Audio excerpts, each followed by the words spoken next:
Do you have a good memory of that conversation, Ms. Goodling? I have a memory of some of it. Was there any part of that conversation that made you uncomfortable?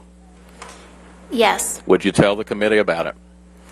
I had decided that I couldn't continue working on his staff because of the circumstances. I felt that I was somewhat paralyzed. I just felt like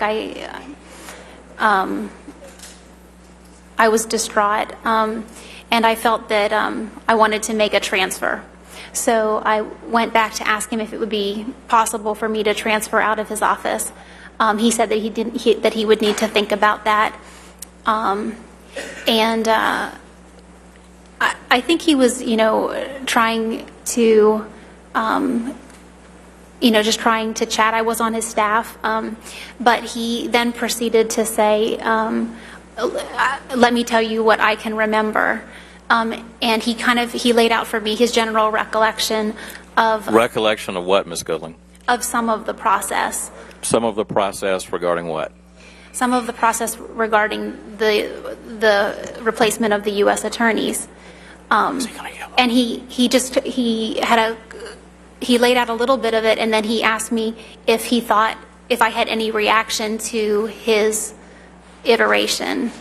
And I remember thinking at that point that this was something that we were all going to have to talk about, and I didn't know that it was, I didn't know that it was maybe appropriate for us to talk about that at that point, and so I just didn't, as far as I can remember, I just didn't respond.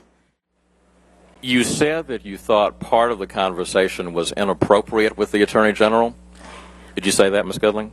I don't know if I said, I didn't know if I meant to say inappropriate. I said it made me a little uncomfortable. What was it that made you uncomfortable about your conversation with the Attorney General, Mr. Gonzales? I did not know if it was appropriate for us to both be discussing our recollections of what had happened, and I just thought maybe we shouldn't have that conversation. And what? So I didn't respond to what he said. Why did you think it might be inappropriate for you to have this conversation with the Attorney General? I just knew that at some point we would probably all have to talk about our conversations, and I'm not saying that I'm not saying that I definitely thought it was inappropriate. I think in all fairness that he was just talking to someone on his staff, and I was distraught, and I was asking for a transfer, and I think he was being kind. He's a very kind man, but I just didn't know that I thought that maybe this was a conversation that we should be having. Mr. Goodling, did you that you've said made you somewhat uncomfortable with the Attorney General? Did the Attorney General discuss the circumstances around any of the terminations of the U.S. attorneys? He discussed a little bit.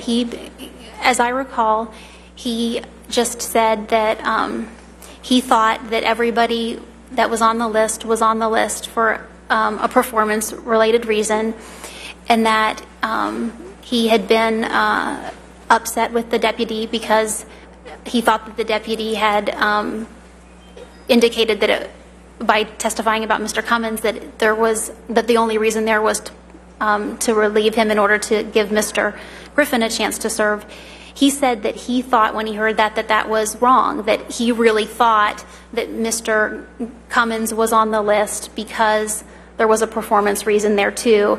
And, I think there was more to the discussion. That's the part I'm remembering right now. But I think he just kind of laid out what he remembered and what he thought, and then he asked me if I had any reaction to it. Do you know... Let me ask it this way. You say the Attorney General asked if you had any reaction to what he said. Do you think, Ms. Goodling, the Attorney General was trying to shape your recollection? No, I think he was just asking if I had any different... But it made you uncomfortable. I just did not know if it was a conversation that we should be having, and so I just didn't say anything.